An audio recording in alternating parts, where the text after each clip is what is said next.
अस्सलाम वालेकुम वरहमतुल्लाह।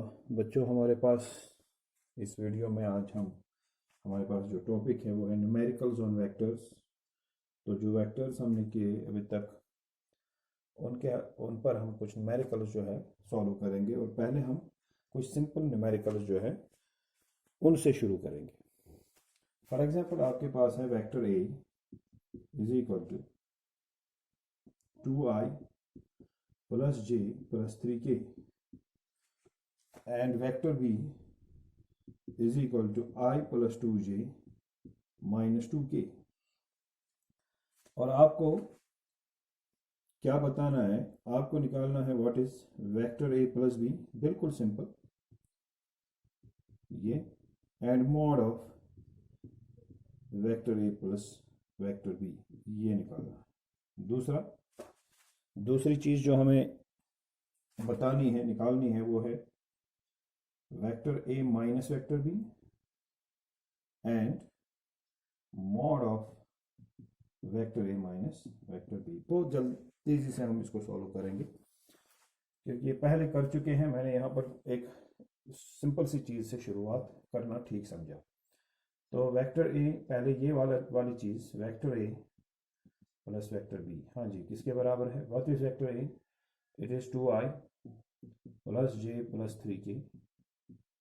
ठीक है, प्लस वेक्टर बी का मतलब plus i plus 2j minus 2k।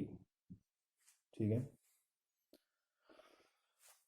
तो ये आएगा यहाँ पर vector A plus vector b is equal to, this is 2i plus i, फिर प्लस j प्लस 2j। ठीक है, फिर प्लस 3k और वहां पर है माइनस 2k। तो अब मैंने क्या किया, यूनिट वेक्टर i वाली टर्म्स एक जगह, j वाली टर्म्स एक साथ और k वाली टर्म्स को एक साथ अरेंज किया। Vector a plus vector b is equal to 3i plus 3j plus k। ये आ गया vector a plus b। 2i plus i is 3i, j plus 2j is 3j, 3k minus 2k is k। ठीक है, अब इसका magnitude mod of vector a plus vector b। तो magnitude कैसे निकाला जाएगा? Square root of x square plus Y square plus Z square. तो x का मतलब यहाँ पर 3, so 3 square plus Y square, that means 3 square, plus Z square means coefficient of k का कोफिशिएंट है 1 स्क्वायर, ये है जेड स्क्वायर। आ गया mod of a plus b is equal to square root of 9 plus 9, that is 18, 18 plus 1, that is square root of 19। ये है, ये दो पार्ट्स जो इसके है, वेक्टर ए प्लस वेक्टर बी हमें ये मिला, और उसका मॉड जो है, मैग्नीट्यूड जो है, वो हमें स्क्वायर रूट ऑफ 19 मिला। इसी तरह से vector a minus vector b, तो उसके लिए भी हम बिल्कुल इसी तरह से जाएंगे, लेकिन यहाँ पर प्लस के बदले क्या आएगा? माइनस, और यहाँ भी प्लस के बदले minus. This is vector a minus minus vector b. ठीक है, तो हम लिखेंगे vector a minus vector b is equal to 2i minus i, फिर प्लस j, ठीक है, माइनस 2j। माइनस बाहर है तो अंदर वाली साइनस चेंज होगी। फिर यहाँ पर क्या है? प्लस 3k, शाबाश, minus and minus is plus 2k। ठीक है, now this is vector a minus vector b is equal to 2i minus i is i, this is minus j, and ये आएगा plus 5k।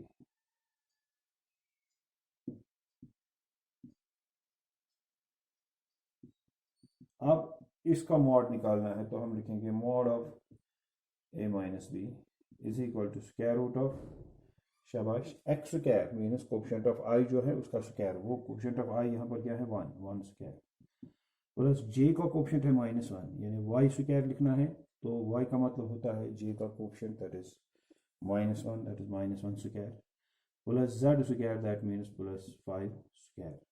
So it is mod of a minus b is equal to square root of this is 1 plus 1, क्योंकि minus one का square आएगा +1 ही, 1 यहाँ पर भी आएगा, 1 यहाँ पर आएगा, हो गया 2, यहाँ 25, तो ये आएगा 2 + 25 that is square root of 27। ठीक है, तो ये चीज़ जो है सॉल्व हो गई। वेक्टर a + b भी आ गया, उसका मॉड भी आ गया, फिर vector a minus vector b ये भी आ गया, और ये आ गया, तो उसका मॉड जो है वो भी आ गया, mod of a minus b। आगे बढ़ते हैं। ए पार्टिकल, आप नोट करें, मैं आपको एक यहाँ पर न्यूमेरिकल क्वेश्चन लिखवाता हूँ, वो आप नोट करें। ए particle whose position is a, 2, 3 and 1 moves to position b, moves to position b 3, 5 and -1। ठीक है ना, a particle whose position is a bracket में 2, 3, 1 moves to position b bracket में 3, 5, -1। मतलब ये हुआ कि एक पार्टिकल यहाँ पर है पॉइंट ए पर, और इस पॉइंट ए के कोऑर्डिनेट्स हैं 2, 3, 1। ठीक है, these are the coordinates of this point 2, 3 and 1। अब पार्टिकल मूव हो गया टू पॉइंट बी, और उस पॉइंट बी के जो कोऑर्डिनेट्स है वो है 3, 5 and -1। ठीक है, तो क्वेश्चन क्या कहता है, moves to position b 3 bracket में 3, 5, -1, फाइंड, साथ में लिखे फाइंड, क्वेश्चन के साथ find the displacement vector A b. Find the displacement vector A b, ये डिस्प्लेसमेंट वेक्टर हमें निकालना है ए बी। ठीक है, तो ये कोऑर्डिनेट है, ये पहली पोजीशन है पार्टिकल की, यहाँ से पार्टिकल गया है टू पॉइंट बी, अब इसकी पोजीशन ये है, इस पॉइंट के कोऑर्डिनेट्स ये है 2, 3, 1। ठीक है, और दूसरे पॉइंट के कोऑर्डिनेट्स जो है वो है 3, 5, -1। अब हमें निकालना है डिस्प्लेसमेंट वेक्टर ए बी का मतलब फ्रॉम ए टू बी, ये इस तरह से। तो हम मानेंगे कि पहली पोजीशन जो है उस पोजीशन पर इसका कोई पोजीशन वेक्टर होगा, वो है वो वेक्टर ओ ए, चलिए इसका नाम रखते हैं वेक्टर r1। अब जब पार्टिकल यहाँ पर बी पर आ गया तो इसका पोजीशन वेक्टर होगा ओ बी, चलिए इसका नाम रखते हैं वेक्टर r2। अब हमारे पास है position vectors r1 and r2।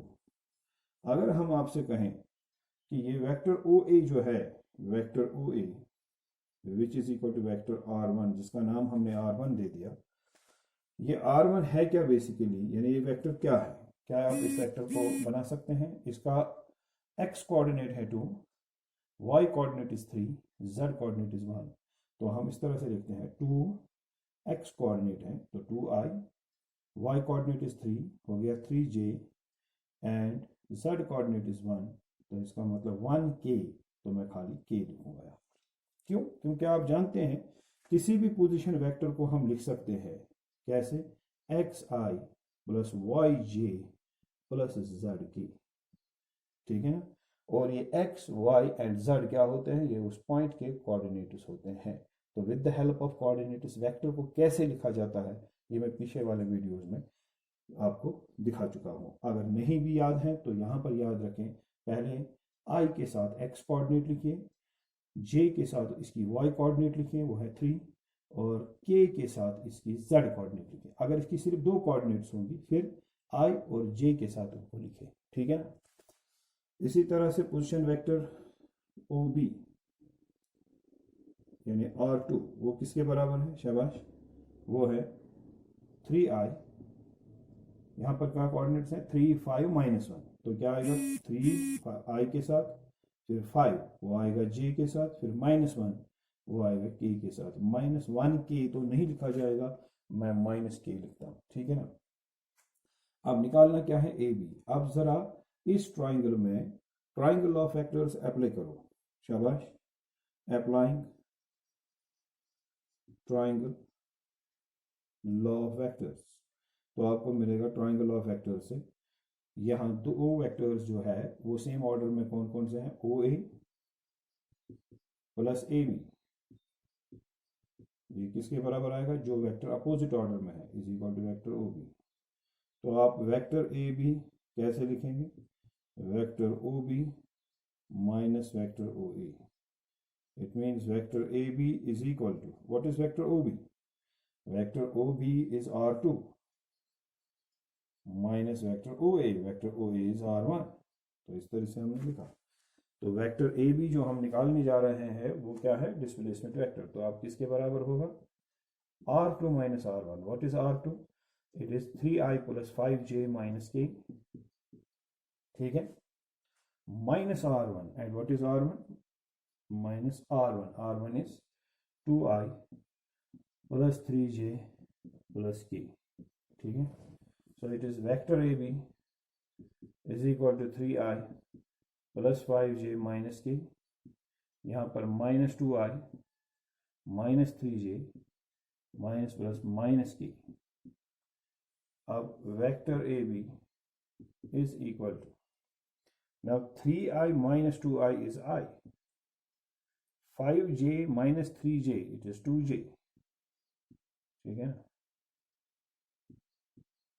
ठीक है ना, एंड माइनस के एंड माइनस के इट इज माइनस 2k, ये आ गया डिस्प्लेसमेंट वेक्टर। अगर अब हमें कोई कहेगा इस डिस्प्लेसमेंट वेक्टर को हम आमतौर पर डेल्टा आर से भी डिनोट करते हैं, तो हम यहाँ पर लिखेंगे delta R is equal to I plus 2j minus 2k।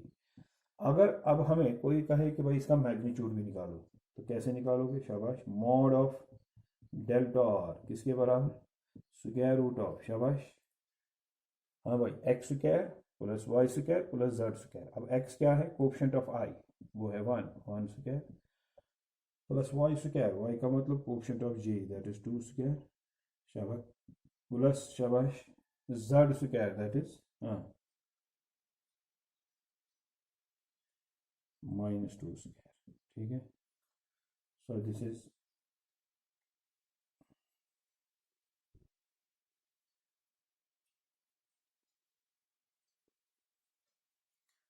Delta R is equal to square root of 1, यहाँ 4 आएगा, यहाँ भी 4 आएगा, 4 प्लस 4 इज 8, 8 प्लस 1 इज 9, तो it is square root of 9, square root of 9 is 3। तो आप लिख सकते हैं mod of delta R is equal to 3। हाँ भाई, कितना आसान है, बहुत ही आसान है, शाबाश। आगे बढ़ते हैं।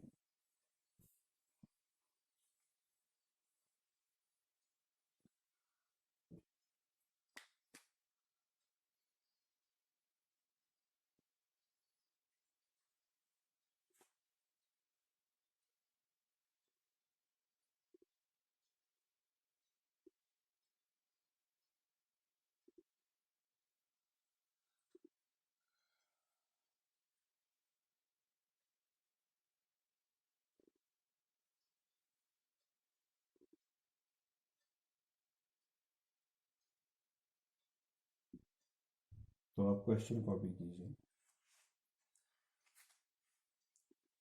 Appoint A 1 square root of 3। A point कौन सा पॉइंट, ए ब्रैकेट में 1 कामा रूट 3, मतलब ये पॉइंट ए है और ये इसके कोऑर्डिनेट्स हैं। इसको ऐसे ही लिखा जाता है, अपॉइंट ए, शाबाश, फिर साथ में ब्रैकेट में 1 कामा रूट 3, मीन्स जिस पॉइंट के ये कोऑर्डिनेट्स हैं, एक पॉइंट ए है उसके ये कोऑर्डिनेट्स हैं। अपॉइंट ए ब्रैकेट में 1 रूट 3, ठीक है, lies in X Y plane. चलो ये किस प्लेन में है, एक्स वाई प्लेन में है, शाबाश। What is it position vector, इसका पोजीशन वेक्टर जो है ये यहाँ से यहाँ तक, और वो कितना है? What is the angle formed by the position vector? What is the angle formed by the position vector, and what are the rectangular components of this vector? तो हमें कई चीजें बतानी है। पहले तो हमें बताना है इस पॉइंट का जो पोजीशन वेक्टर होगा। पोजीशन वेक्टर कहाँ से ड्रा किया जाता है? ओरिजिन से टू दिस पॉइंट। ये इसका काम क्या होता है? टू लोकेट द पोजीशन, ठीक है ना। ये डिफाइन करता है इस पॉइंट की पोजीशन को। ये पोजीशन वेक्टर आर है इस पॉइंट का, हमें बताना है पोजीशन वेक्टर क्या है। तो आप लिखेंगे पोजीशन वेक्टर ऑफ पॉइंट ए।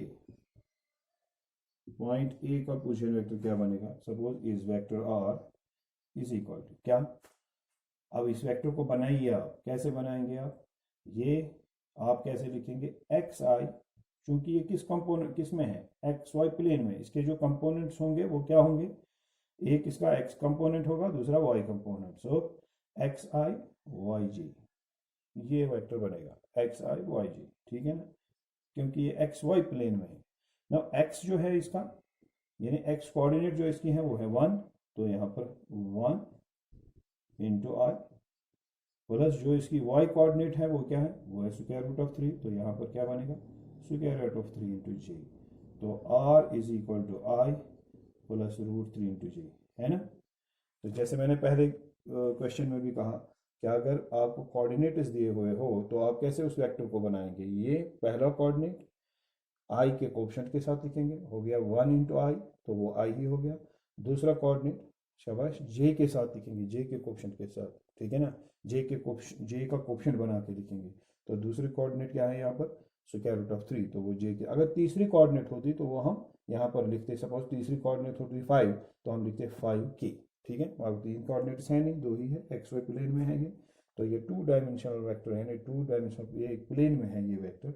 जब आपके पास 2 ही कंपोनेंट्स हो एक वेक्टर के, ठीक है ना, ये आई एंड जे या आई एंड के या जे एंड के 2 ही हो, तो आप कहेंगे कि it is a vector in plane. जब 3 कंपोनेंट्स बराबर हो तो आप कहेंगे कि ये वेक्टर क्या है? स्पेस में है, ठीक है ना। चलिए, ये इसका पोजीशन वेक्टर हो गया। अब हमें एंगल ढूंढना है, इसने कितना एंगल बनाया। तो सीधी सी बात है, देखिए मैं क्या करूंगा, मैं लिखूंगा अगर वो एंगल थीटा है तो मैं लिखूंगा tan theta is equal to 1 divide by square root of 3। ये मैंने कैसे लिखा? Square root of 3 divide by 1। ये मैंने कैसे लिखा? ये इसलिए क्योंकि अगर आपको किसी वेक्टर का, ये याद रखें, किसी वेक्टर का अगर यहाँ पर ये वाला एंगल निकालना हो जो उसने एक्स एक्सिस के साथ बनाया हो, सीधे ही y divide by X, Y coordinate divide by X coordinate. कैसे? ये आप देख चुके हैं पहले भी, क्योंकि tan थीटा होता है परपेंडिकुलर डिवाइड बाई बेस। अब ये परपेंडिकुलर जो है ये क्या है? ये तो y कोऑर्डिनेट है। ये देखिए जितना यहाँ से यहाँ तक है वही यहाँ से यहाँ तक है, तो ये तो y कोऑर्डिनेट हो गया, ये तो √3 है। और यहाँ से यहाँ तक बेस है, और वो क्या है? वो है यहाँ से यहाँ तक जो x कोऑर्डिनेट है, और वो है 1। तो tan थीटा क्या आएगा? वो आएगा परपेंडिकुलर डिवाइड बाई बेस। इसका मतलब y coordinate divide by x coordinate. Directly लिखिए y divide by x, that is square root of 3 divide by 1। So what is square root of 3? tan कब square root of 3 होता है? tan square root of 3 होता है 60 के वक्त, यानी tan 60 is square root of 3, ठीक है ना। तो कंपेयर कीजिए, यहाँ से भी tan थीटा, यहाँ से भी tan है, तो theta is equal to 60 degree. ये एंगल हो गया। अब ये मसला भी सॉल्व हो गया। अब बताना है कि इसके कंपोनेंट जो है वो 2 कंपोनेंट्स क्या है। वो तो वो यहाँ से ही हमें पता चलता है, एक कंपोनेंट 1 है और दूसरा स्क्वायर रूट ऑफ 3 है, क्योंकि ये वेक्टर है, ये इसके 2 कंपोनेंट्स हैं, और एक कंपोनेंट है 1, दूसरा है स्क्वायर रूट ऑफ 3, ठीक है ना। अगर आप कंपोनेंट दूसरे तरीके से भी निकालना चाहें तो आप निकाल सकते हैं। क्या? एक पहला जो इसका एक्स एक्सिस के अलोंग कंपोनेंट होगा, ठीक है ना, चलिए उसका नाम रखते हैं R X along X axis, तो वो किसके बराबर होगा? वो होगा R cos theta, R cos theta. तो आर एक्स एक्सिस का कंपोनेंट, व्हाट इज आर? ये यहां से यहां तक का मैग्नीट्यूड क्या आएगा? शाबाश, वो 2 आएगा। ज़रा पहले हम, अगर हमें मॉड, सबसे पहले हम ये ज़रा यहाँ पर देख लीजिए, अगर हमें इसका मैग्नीट्यूड निकालना हो तो क्या आएगा, magnitude of R is equal to square root of, शाबाश, X square plus Y square, लेकिन एक्स स्क्वायर क्या है 1, हो गया 1 square, plus square Y square हो गया स्क्वायर रूट ऑफ 3 जो है उसका स्क्वायर, स्क्वायर रूट ऑफ 3 का स्क्वायर है 3। अब इसके ऊपर और स्क्वायर नहीं लगाना क्योंकि आपने लगाया है इस तरह से। चलिए मैं इस तरह से लिखता हूँ स्क्वायर रूट ऑफ 3 स्क्वायर, तो इसका मतलब mod of R is equal to, ये आएगा 3, ये आएगा 1, हो गया square root of 4, square root of 4 means 2। तो अब आर कितना है, 2 है। तो अगर आप यहाँ से चाहें तो कंपोनेंट्स लिख सकते हैं, अगर आप कैलकुलेट करना चाहें, वैसे ज़रूरत तो है नहीं, लेकिन अगर कोई ये इस तरह से करें, आर एक्स यानी component of R along X axis that is equal to R cos theta. What is that equal to, what is R, R is 2, देखिए 2 नीचे आ गया ना 2, ये ठीक है, into cos of theta, theta is 60, अभी आपने निकाला। What is cos 60 equal to 1/2, तो आप लिखेंगे 1/2, तो ये और ये cancel, R X is equal to 1। तो इसका एक्स कंपोनेंट क्या है, 1 है। ये देखिए यहाँ पर भी इसका एक्स कंपोनेंट आ गया था 1। इसी तरह से आपको वाई कंपोनेंट निकालना हो तो वो आपको स्क्वायर रूट ऑफ 3 आएगा। कैसे, ये देखिए आप लिखेंगे R Y is equal to R sine theta, ठीक है ना, ये इसका वर्टिकल कंपोनेंट हो गया। तो वर्टिकल कंपोनेंट या अलॉन्ग वाई एक्सिस ये कंपोनेंट है, आर का वैल्यू क्या है 2 है, फिर साइन 60, साइन 60 का मतलब √3/2, तो क्या आएगा फिर, R Y is equal to 2 into square root of 3 divide by 2, यहाँ 2 और 2 कैंसल्स, शाबाश। तो आपको क्या मिलेगा, R Y is equal to square root of 3, ये है स्क्वायर रूट ऑफ 3। तो इसका मतलब ये हुआ, जब वेक्टर दिया है ये इस तरह से, तो कंपोनेंट्स खुद ही हैं। जैसे अगर वेक्टर होगा suppose vector A is equal to 3i plus 5j, अब आपसे कहा जाए कि इसके दो कंपोनेंट्स क्या हैं, ठीक है ना, आप सीधे कहेंगे एक तो 3 है और दूसरा 5, ये अलॉन्ग एक्स एक्सिस का कंपोनेंट, ये अलॉन्ग वाई एक्सिस, यही इसके रेक्टेंगुलर कंपोनेंट्स। अगर इस तरह से वेक्टर नहीं दिया है बल्कि उसका खाली मैग्नीट्यूड दिया है और एंगल दिया है, तो आप हॉरिजॉन्टल कंपोनेंट निकाल सकते हैं, vector into cos theta, vector का मैग्नीट्यूड इंटू कॉस थीटा, और इसका वर्टिकल कंपोनेंट होगा magnitude of vector into sine theta, ये वर्टिकल कंपोनेंट होगा, ठीक है ना। आगे बढ़ते हैं इसमें।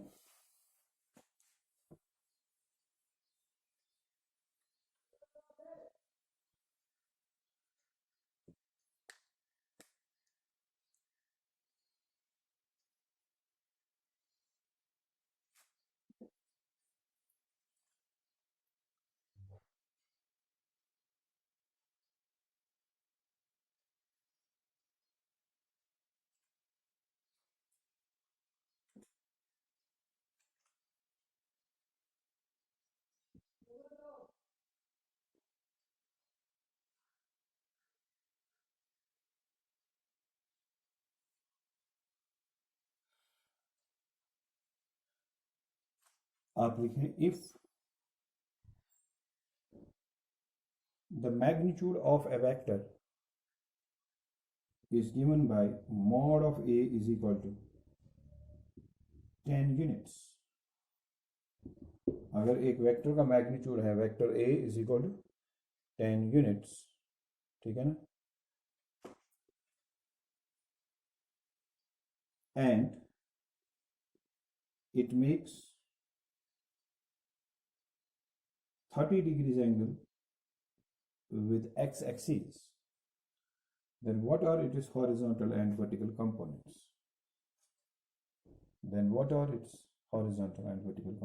देखिए, एक वेक्टर का हॉरिजॉन्टल कंपोनेंट ax, अगर वेक्टर a है तो उसका हॉरिजॉन्टल कंपोनेंट हम डिनोट करेंगे बाय ax, वो किसके बराबर होगा, a cos थीटा। तो ax मीन्स a कितना है, a है 10 और cos थीटा cos 30। तो what is cos 30, it is √3/2, लिखा √3/2, ये आ गया इसका हॉरिजॉन्टल कंपोनेंट 5√3 यूनिट्स, ठीक है। अब वर्टिकल कंपोनेंट ए वाई, वो किसके बाद बराबर होगा, ए वाई इसका क्या होगा, ए साइन थीटा। नाउ ए साइन थीटा का मतलब ए है 10 एंड थीटा इज 30, हो गया 10 into sine 30, that means A Y is equal to 10 into 1/2, that is 5। तो इसका वर्टिकल कंपोनेंट जो है दैट इज 5 यूनिट्स। ये बहुत ही सिंपल मैंने यहाँ पर दिखाने की कोशिश की कि हॉरिजॉन्टल कंपोनेंट और वर्टिकल कंपोनेंट्स की जो ये छोटी सी एक्सप्रेशन हैं जो आपको याद दिलाने की कोशिश की फिर से, ठीक है ना। तो ये वेक्टर का मैग्नीट्यूड दिया था और हमने यहाँ से ये निकाला, ठीक है। हाँ, तो आगे इंशाल्लाह दूसरे वीडियो में और न्यूमेरिकल्स।